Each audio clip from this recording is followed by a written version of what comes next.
Hi everyone, and welcome to today's lecture. In this lecture, we're going to be focusing on early childhood, social and emotional development. As I mentioned in previous lectures, make sure to click through some of the slides that have imagery on them and get into them in a little bit more detail. And any slides that have additional links, such as articles or videos, make sure to check those out to have a full understanding of the concepts. And enjoy! On this slide, I just included Erikson's stages of psychosocial development. So this is a refresher from our first lectures and chapter 1 going into Erikson's theory.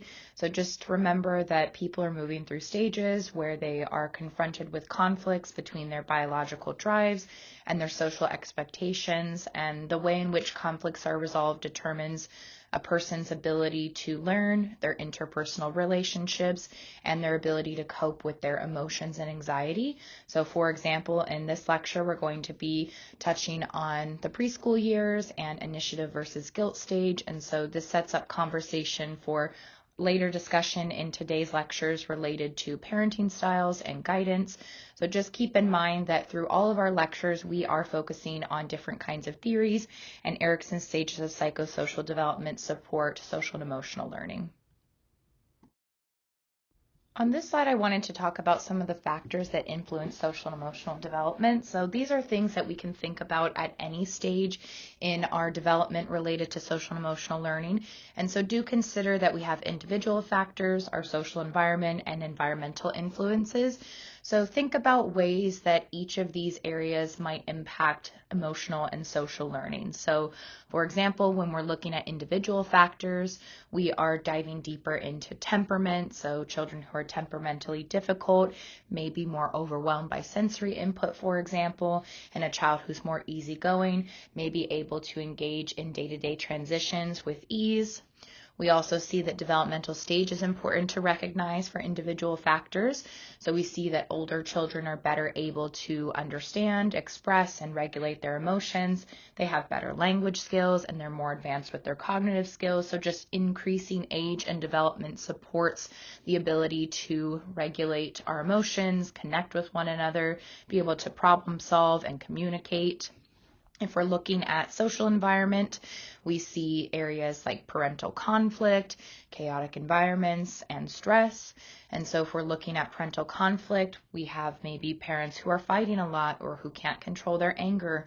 We also might see that in our social environment, we have different types of parenting styles, which we'll get into on the next slides.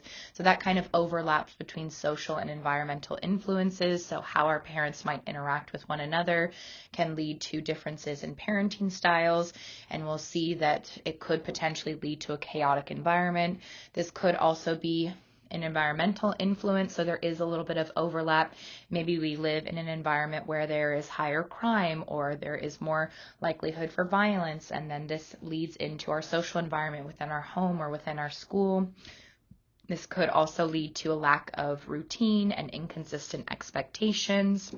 We also might see that different levels of stress can come into play with family changes. So maybe there was a new sibling in the family picture, or our family dynamic changed in terms of someone who is now incarcerated, or maybe we're moving to a different city or a different area within our community. Maybe we've had a parent who's had a job loss, or there's been a significant change in the health and well-being of our parents. So many different areas of stress, positive and negative, that could impact our well-being.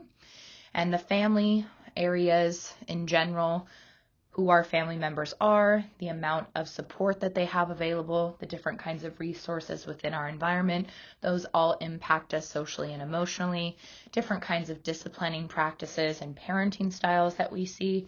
So on the next few slides, we're going to talk a little bit more about parenting styles.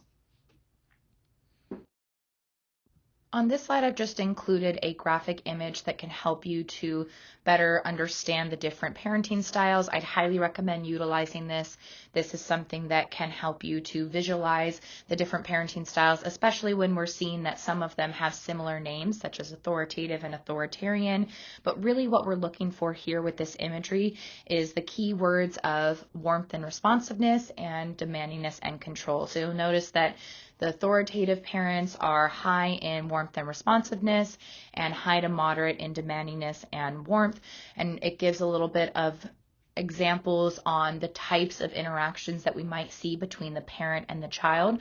So on the opposite spectrum, low warmth and responsiveness and low warmth and control, we'll see an uninvolved parent. So this is someone who is more absent, unable to potentially care for their child for various reasons, maybe due to mental health or stress or inability to cope and regulate for themselves. This could also change depending on the different factors that we just discussed. So social environment and environmental factors may change, and this could then lead to a difference or a shift in parenting styles. So again, this image just helps to support the next 4 slides that talk about these different parenting styles in more depth. All right, so first let's talk about authoritative parenting. So this style of parenting is what we typically consider are developmentally appropriate and the one that we want to strive for. So we see that this kind of parenting has high warmth and responsiveness and high to moderate control. So this means that we see that all members of the family are recognized, respected, and viewed as individuals.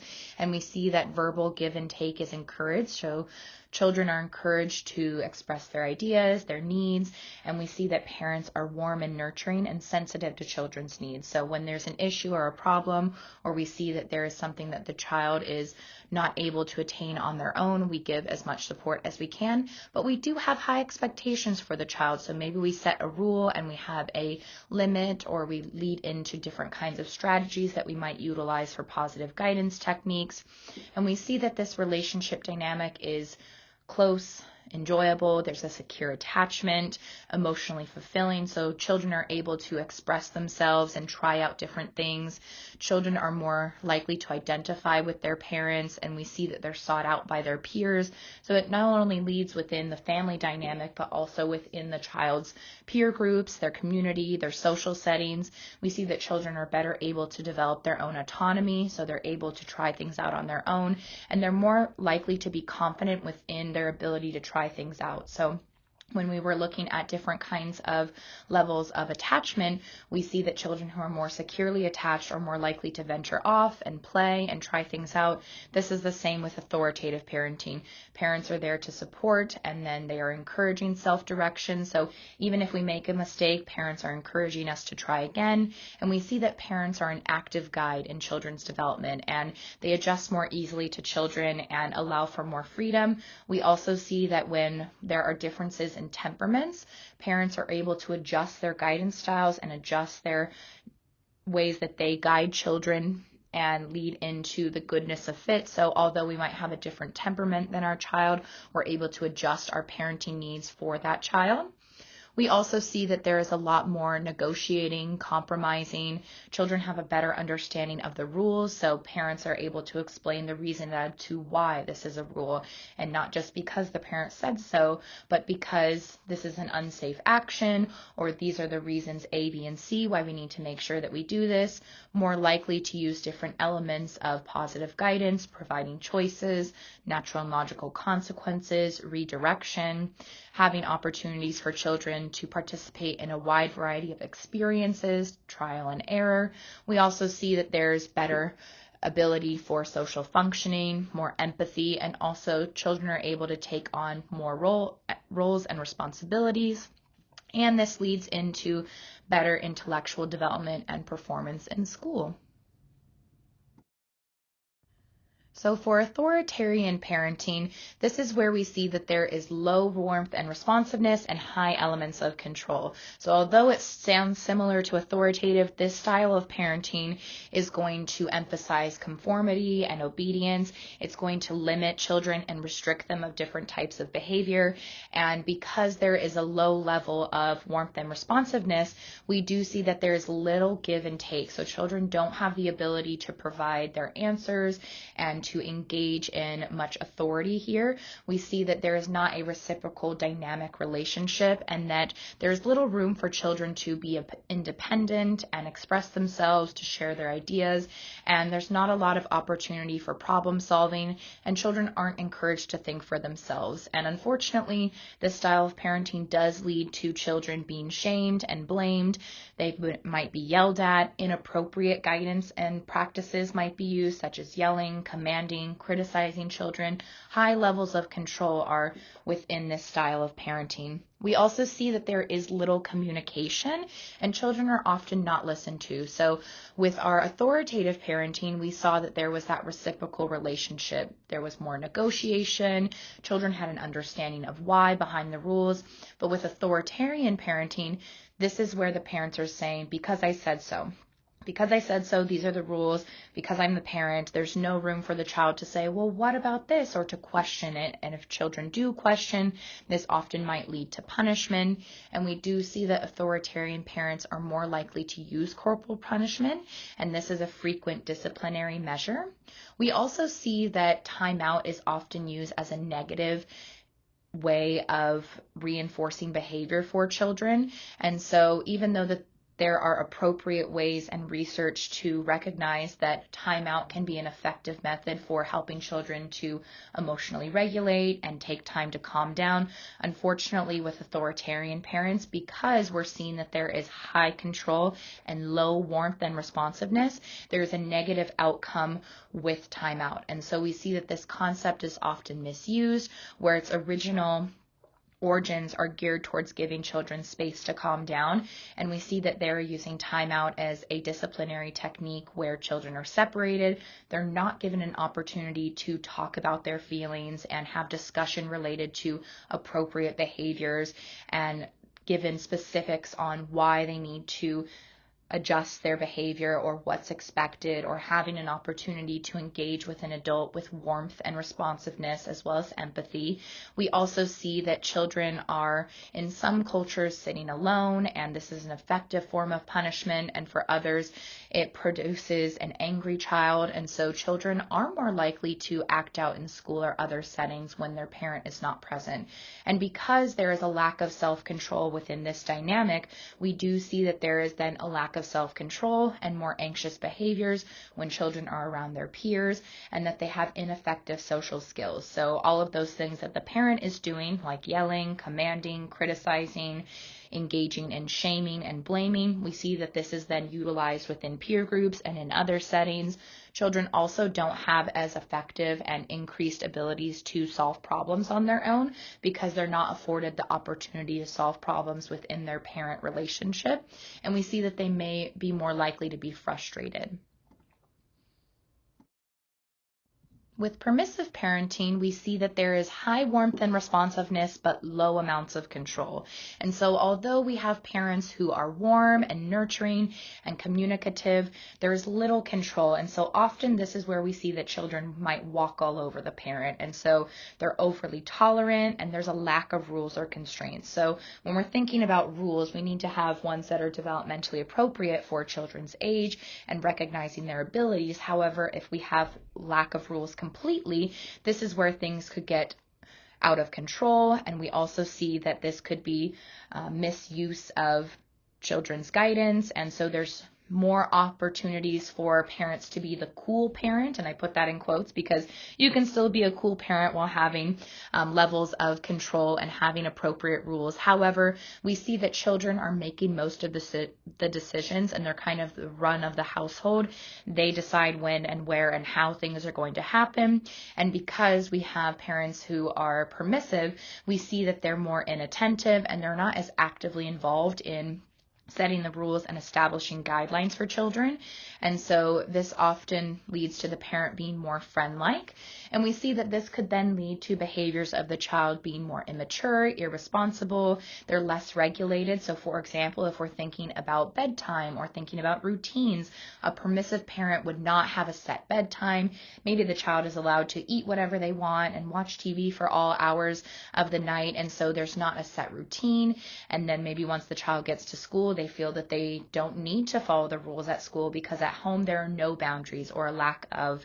And we also see that there is less sustained involvement and persistence in classroom activities. So if there's no rules or set boundaries within the home setting, for example, when it comes to playtime or cleaning up or doing homework, we may see that children are less likely to be persistent in their own activities at school. And then this could lead to frustration and inability to problem solve and try things out on their own. We also see that children are overly demanding of adults, and so they're used to having their own way. And then when they're put in a setting where there are rules or where they have to do collaborative work with peers or they need to cooperate, we may see that there's an inability or difficulty for cooperation because within their home life, they are the ones who are in charge, and there's no reason for them to need to share or to take turns because they get whatever they want in this regard. And so they have more increased attention-seeking behaviors, and so they might lack knowledge of appropriate behaviors for typical social situations. Last but not least, let's talk about uninvolved. So former work with Bandera's different parenting styles talked about that there were two types of permissive. So permissive indulgent is now the new permissive, and then permissive neglectful is now coined as uninvolved. So you may read or research different ones that show authoritative, authoritarian, permissive indulgent, and permissive neglectful. And so we are talking about permissive neglectful as uninvolved. So when you hear the word uninvolved as parenting, that could also be paired with permissive neglectful. But with uninvolved parents, we see that there is low warmth and responsiveness and low control and demandingness. So in this regard, there is often neglect that is happening, rejection, and we see that there is often an emotional detachment. And so we may see that children are insecurely attached to their parents. And because of this, we see that children are often impulsive and don't have regulation over their own behaviors. We do see that there could be additional life stressors, that are contributing to the act of an uninvolved parent. So this could be due to mental health concerns. This could be due to drugs or alcohol. This also could be due to inability to cope and regulate in their own lives with job loss. So again, it could be a shift from more permissive parenting or authoritarian parenting to uninvolved due to the overwhelming life stress. We also see that there is little commitment to the role of a caregiver, and so there's little time and energy and dedication put into parenting. So again, there's no guidance put in here. There's also no opportunities for a connection to be made, and so there is distance between the child and the parent, and there's avoidance, and it's very inconvenient because the child needs their caregiver. They need their parent to be able to provide them with comfort and empathy and help them to regulate their emotions, help them to problem solve, be there as a co-person within their life to provide guidance.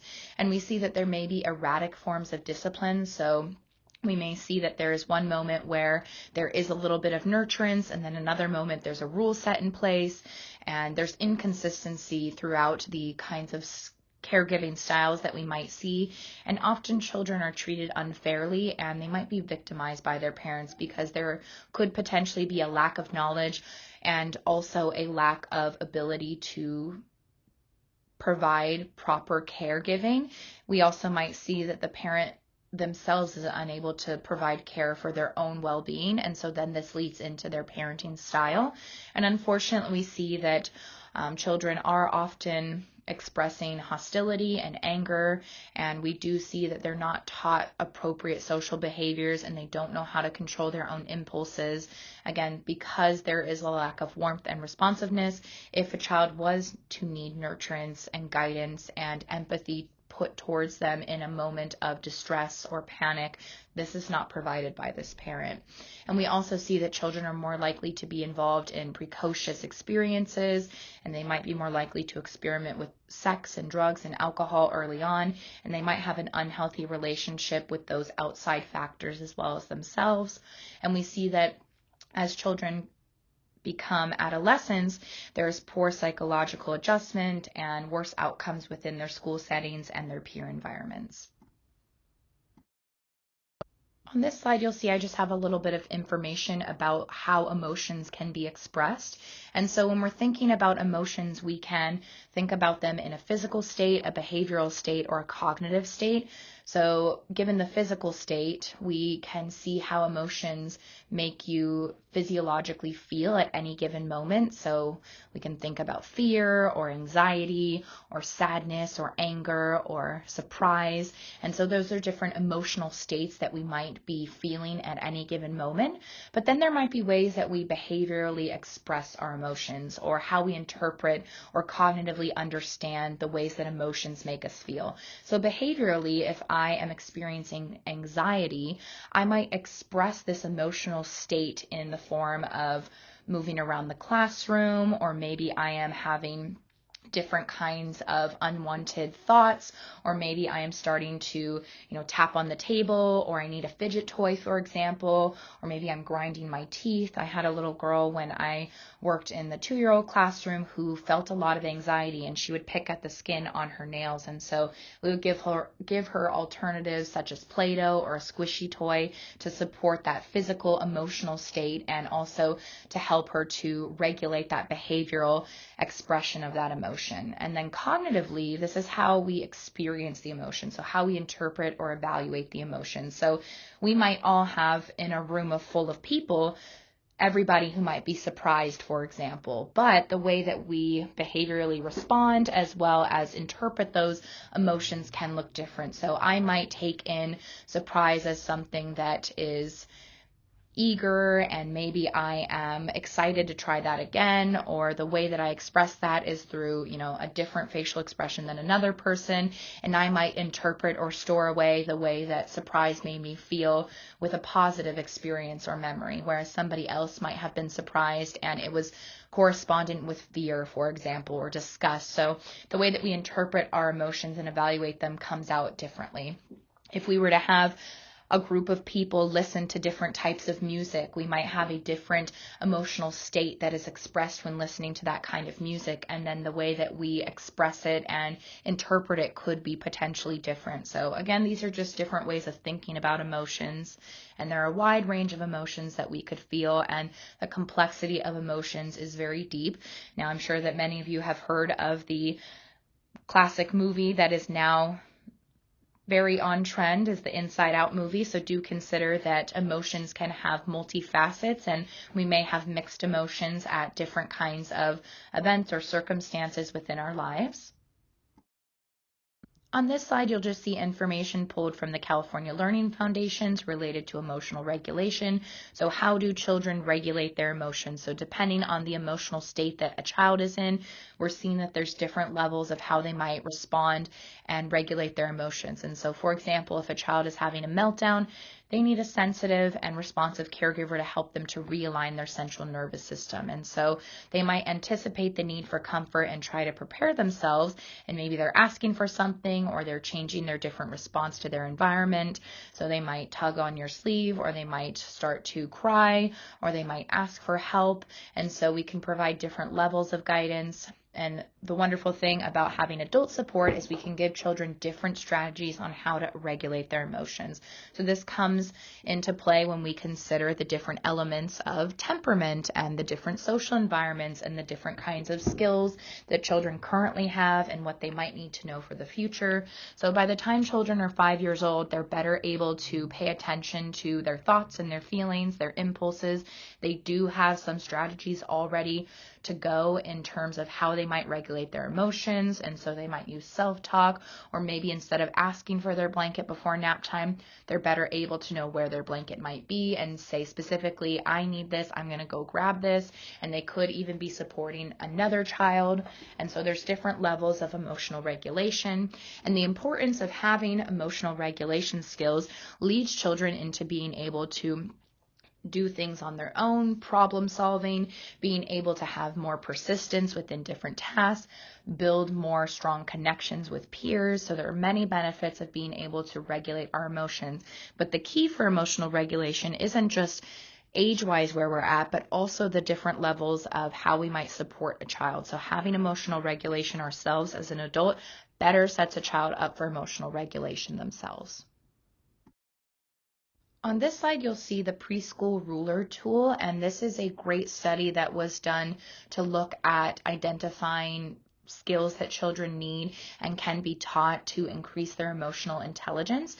And so if you click on the article link, you'll see that it goes into more detail on different ways that we can teach emotional intelligence in early childhood. It has some great examples of vignettes that you could utilize to support this, and it goes into more detail on introducing a mood meter, so talking to children in the early childhood years about different moods that they might be feeling, and this helps them to practice identification of different feelings that they might have, and also to utilize the ruler tool. So ruler stands for recognizing emotions in oneself and others, understanding the causes and consequences of emotions, labeling emotions accurately, expressing emotions in ways that are appropriate for the time, place, and culture, and regulating emotions. So as you'll notice, regulating emotions doesn't come until the very last element on this tool. And so in order to support emotional intelligence of young children, we need to recognize emotions, understand what those emotions mean,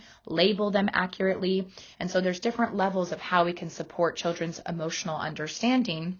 And so using a mood meter, as indicated on the article link, can be a great way to start. So often we also use different color coding to support. So on this one, they're showing that the energy and pleasantness of the emotions is a scale. So children might be mad, angry, worried, and this is kind of in the red zone. If they're feeling high pleasantness and high energy, we might feel calm and peaceful. Maybe they're feeling low pleasantness and low energy, so maybe they're sad or tired. And so we can help children to recognize what their emotions are and also how another person might be feeling. So specifically, if we're thinking about a peer conflict, both children need to have recognition of their emotions for themselves and for others. They also need to understand why they're feeling this way and what the consequence of that emotion is. So if a child is feeling angry and mad, they might have a change in their physiological state. So they might have sweaty palms, their heart rate might be going up, they might want to feel the need to physically engage in an activity. And so we have to see how that makes us move and what our bodies need in that time. So again, looking at that energy level and the pleasantness of how that emotion is. And then also giving children accurate representation. So what are the labels to these emotions? And the good thing about this is that we have a wide variety of ways to label our emotions. And so having different imagery and talking openly about emotions is extremely important for emotional intelligence and regulation. And then we're better able to find ways to expressing our emotions in ways that are appropriate for the place, time, and culture. So sometimes when we're having high energy emotions, we might not be in the right place to kick our legs up high or to move our bodies extremely wildly. And so we have to think about, is this the appropriate time and place? And then once we are able to recognize all of these elements about our emotions, then we can regulate. But that comes into play once we have all the tools and the skills in order to regulate them. So this is a great tool, again, to start out with your preschoolers. Check out that article link so that you have more information, gives you some additional ways that we can strategize and help children to regulate their emotions. And this can be utilized with many different age groups. So do consider that this isn't just for preschool, that we can use this with elementary school students, and we can even use this with adults. On this slide, you'll see I have ways to increase social and emotional competence. And so one of the biggest ways that we can help children to do this is to promote cooperation. And so during the preschool years, we're seeing that cooperative play is skyrocketing. And so what a better opportunity than through play. So helping children to learn that being kind to others makes you feel good, and there are many different ways that we can do this. So could be by lending a helping hand when somebody drops something, or maybe we're opening the door for our friend when they're walking by, or even just giving a high five when we see that somebody is doing something, like being a good helper, or saying, hey, how are you today? Or offering support when we're doing a building activity or creating opportunities for cooperative gameplay. So there's many different ways that we can engage in cooperation through play. And one of the biggest ones is through games. So giving children opportunities to play games with one another will increase their ability for cooperation, collaboration. And so we're not just thinking about individual times for play or making sure that children are sharing. We want to think about When children help someone or do something kind, talk with them about the consequences of their actions. I'm so excited to hear that you were helping your friend with collecting all of the trash that we, saw outside in our community. I love that you were able to work together during this time. What a great cooperation activity that we were doing together. We were all lending helping hands, and this could be in small instances during the classroom. So I have included a video of a 60-second strategy that can be incorporated when we're thinking about different ways to encourage and promote cooperation in the classroom. So this teacher used a pom-pom jar, and so every time that someone was doing something kind to another student in the classroom, they added a pom-pom to the jar. Now, keep in mind that this was for a little bit older children, but there's still many ways that you can utilize this within an early childhood classroom or start this early on. So giving recognition to when cooperation is happening, when good deeds are being done, and not just a good job, here you go, but giving specific feedback as to why this was a kind act, why we were proud of this child, how do we increase this, and again, try it in the future. And also, we want to make sure that we minimize conflict. So I've provided an opportunity for you to watch a video here that supports minimizing conflicts. And so take a peek at this to see, how we might utilize different strategies and tools, and also consider that the kind of guidance we provide or those parenting styles that we use can support children's ability to engage in conflict resolution. So teaching conflict resolution skills is extremely important to increase social emotional competency. On the next slide, I've also included the conflict resolution skills from 3, 4, and 5-year-olds. And so we think about that if children can't address conflict, it might be because they haven't been taught good strategies to do so. This could also be a result of parenting styles. So if a parent had low warmth and responsiveness and low demandingness and control, or vice versa, maybe they had high responsiveness but low demandingness and control, or high demandingness and control and low responsiveness, we may see some variations in the types of conflict resolution skills that children have. As you'll see on this slide, there are different levels of conflict resolution skills. So you'll see that the younger that we are, we have more reliance on adults for controlling our feelings and behaviors. We also have to recognize that egocentrism. So children may still have difficulty in seeing the perspective of others, and so it may be harder for them to engage in conflict resolution because their idea of how the situation went is the most important and the only one that they're able to see perspective-wise. And so we need more adult support. But as we start to get older, around 5 years old, children are better able to negotiate with one another. They have more skills and more strategies under their way in order to engage in conflict resolution. So they have increased communication skills. They have increased cognitive ability to recognize the entire situation, also recognition of their own feelings as well as their peers' feelings. On this slide, you'll see that I have one more way that we can increase social and emotional competency, and that is by reducing aggression. So not allowing children to physically or verbally engage in unkind acts, stopping aggression immediately when we notice that it's happening, but not diminishing the feeling that might be correspondent with aggression. So going kind of back to that ruler tool, thinking about how do we support children's competency in achieving what they would like, also having ability to control and regulate their own emotions, while also recognizing what that emotion is. So if we have an emotion of anger, or if we have an emotion of distress or anxiety that is producing aggression or aggressive behaviors, we still need to have open platforms to talk about that. And so this video clip shows Sesame Street anti-bullying messages, and so I encourage you to watch that so that you can think about different tools that we might use technology-wise, or different ways that we might communicate reducing aggression and not allowing bullying to happen.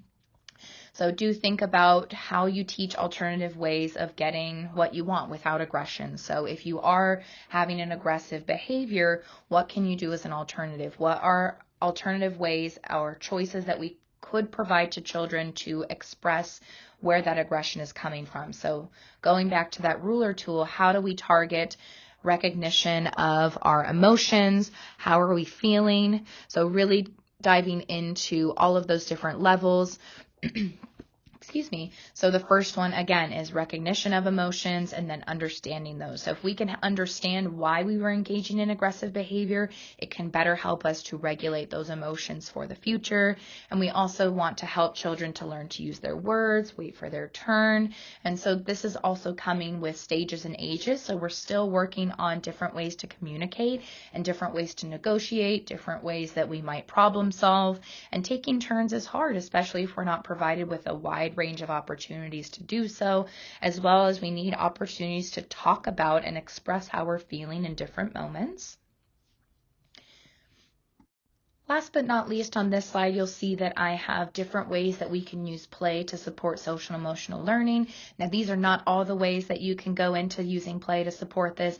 These are just a couple ones that I wanted to mention. So the first one is dramatic play. So through dramatic play, children can practice regulating their emotions, because we think about dramatic play gives children opportunities to set themselves up for real life scenarios. So if we're in the dramatic play center, maybe we have a grocery store area and we have some friends who are the cashiers and other friends who are the shoppers. And so maybe one of our shoppers gets frustrated. There are not enough materials for them and another peer to shop, or they have to wait in line to check out their groceries. And this could be a frustrating moment. And so we need different skills to practice regulating our emotions in that moment.